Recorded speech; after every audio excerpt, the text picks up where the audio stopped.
Friends, तो मैं जानता हूँ कि आप यूट्यूब पे मेरा थंबनेल देख के ही आए होंगे कि कैंडल ही सब कुछ बता देती है चार्ट पे क्या होने वाला है। तो आप सही जगह आए हो।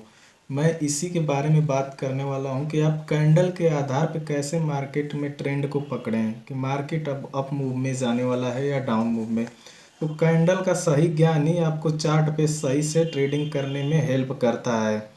तो चलिए मैं आपको ले चलता हूँ और चार्ट पे आपको उस कैंडल को दिखाता हूँ कि कैसे कैंडल बिहेवियर करता है कि मार्केट अब ऊपर जाएगा या डाउन मूव में जाएगा। तो कैंडल का सही नॉलेज कैसे क्लियर करें, तो चलिए चार्ट पे ले चलते हैं। So hi friends, Nifty trading analysis में आप लोगों का स्वागत है। तो आप चार्ट पे आ चुके हैं और मैं आज कैंडल के एनालिसिस के बारे में बात करने वाला हूँ। तो देखिए, जो हमारा ये मार्केट है ये ओपन होता है, ये निफ्टी का चार्ट है, आप ध्यान में रखिएगा। और देखिए ये यहाँ से एक गिरावट आती है इस लेवल से। आप देखिए कि इस लेवल से गिरावट आती है और ये एक लेवल पे आने के बाद यहाँ से ऊपर उठ जाता है। फिर से ये मार्केट इतने रेंज में मूव करता है और फिर से एक गिरावट आती है। फिर ये धीरे धीरे अप मूव में जाके फिर से एक गिरावट आती है।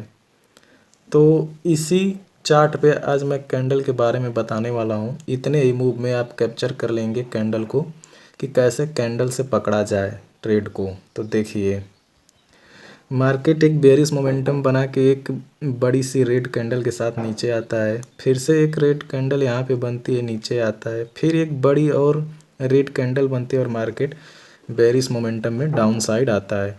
लेकिन जब ये चौथी कैंडल बनती है, आप इस कैंडल को देखिए कि ये कैंडल जो बनती है इसमें एक लोअर वीक बनी है। लोअर वीक हमेशा बताती है कि इसमें बायर इंटर हो रहे हैं नीचे से, यानी कि वो ऊपर की तरफ दबाव डाल रहे हैं कि मार्केट अप ट्रेंड में जाए। तो देखिए कि एक कैंडल हमारी जो कि इसमें बायर्स इंटर हो चुके हैं, एक कैंडल ये दिखा दी। फिर सेकेंड कैंडल बनती है, ये सेलिंग कैंडल नहीं होती है, इसमें भी बाइंग कैंडल ही बनी है। इसमें भी आप देखेंगे लोअर वीक बनी हुई है। तो एक हम लोगों को इंडिकेट और मिला कि इसमें भी बाइंग कैंडल बनी है। जिसमें आपको लोअर वीक दिखे वो बाइंग कैंडल है, उसमें 100% बायर घुस रहे हैं। तो चलिए देखिए, अब फिर से थर्ड कैंडल की तरफ देखते हैं। एक थर्ड कैंडल बनती है, ये ग्रीन कलर की, ये तो डायरेक्टली दिखा रही है कि बाइंग स्टार्ट हो गई। फिर से एक कैंडल आपको दिखती है, इसमें रेड कलर की तो है ये वाली, लेकिन आप यहाँ पे देखिए रेड कलर की तो है लेकिन इसमें भी लोअर वीक है और ये भी दिखा रही है कि बाइंग कैंडल है। अब जब आप इतने को मेज़र करेंगे दो दो कैंडल को मिला के, तो आप देखेंगे कि इस लेवल पे बाइंग स्टार्ट हो चुकी है। अब जैसे बाइंग स्टार्ट हो चुकी है तो आप देख सकते हैं कि एक कैंडल में बाइंग, दो, तीन, चार, कंटिन्यू 5 से 6 कैंडलों में बाइंग आ चुकी है। तो अब आप जब देख रहे हैं कि इस लेवल पे बाइंग आ चुकी है तो आप यहीं पे अपना एंट्री बनाइए और स्टॉप लॉस इन्हीं बायरों के आसपास रखिए, ताकि अगर ये ब्रेक करता है डाउन मूव में, अगर ये बायर्स फेल होते हैं तो आप एग्जिट कर देंगे। अगर ऐसा नहीं होता है तो फिर आप ट्रेड में बने रहिए और एक कैंडल का वेट कीजिए जो कि बड़ी ग्रीन कैंडल देखिए यहाँ पे बनी है। अपना प्रॉफिट बुक कीजिए और एग्जिट हो जाइए। तो ये अप मूव के लिए देखिए ये कैंडलस्टिक पैटर्न है, कैसे कैंडल ने दिखाया मुझे कि यहाँ पे एक अप मूव आ सकता है। तो कैंडल के आधार पे ही मैंने ये अप मूव बनाया। चलिए अब दिखाता हूँ आपको डाउन साइड मोमेंटम का कैंडल। तो देखिए इस रेंज को आप ध्यान से देखेंगे, इस रेंज में तो आपको सेलिंग कैंडल दिख रही है। अब इसमें आप बोलेंगे कि इसमें तो कोई वीक मुझे दिख नहीं रही है ज़्यादातर, तो मैं आपको कैंडल को कंबाइंड करके देखने का तरीका बताता हूँ। आप इसे देखेंगे, इसमें अपर वीक है। फिर एक कैंडल डाउन मोमेंट में आती है और उसमें बायर इंटर होके इसे इसी पे क्लोजिंग देते हैं।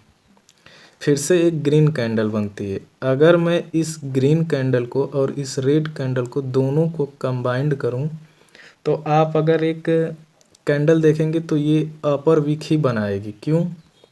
क्योंकि ये अप मूव में गया है कैंडल और एक डाउन मोमेंटम का है। फिर से एक अप मूव, अगर इसको कैंडल को कंबाइंड करेंगे तो कुछ इस प्रकार की कैंडल बनेगी, आपको दिखेगी। देखिए ऐसे, फिर उसके ऊपर ऐसे विक बनी रहेगी।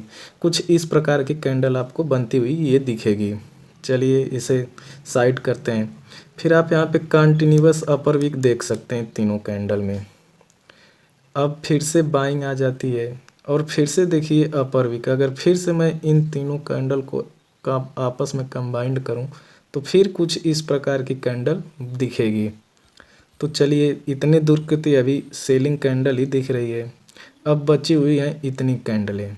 अब इतनी कैंडल को मैं ध्यान दूं तो आप देख सकते हैं कि एक बाई कैंडल आती है, लेकिन ऊपर से ये दो सेलिंग कैंडल हैं।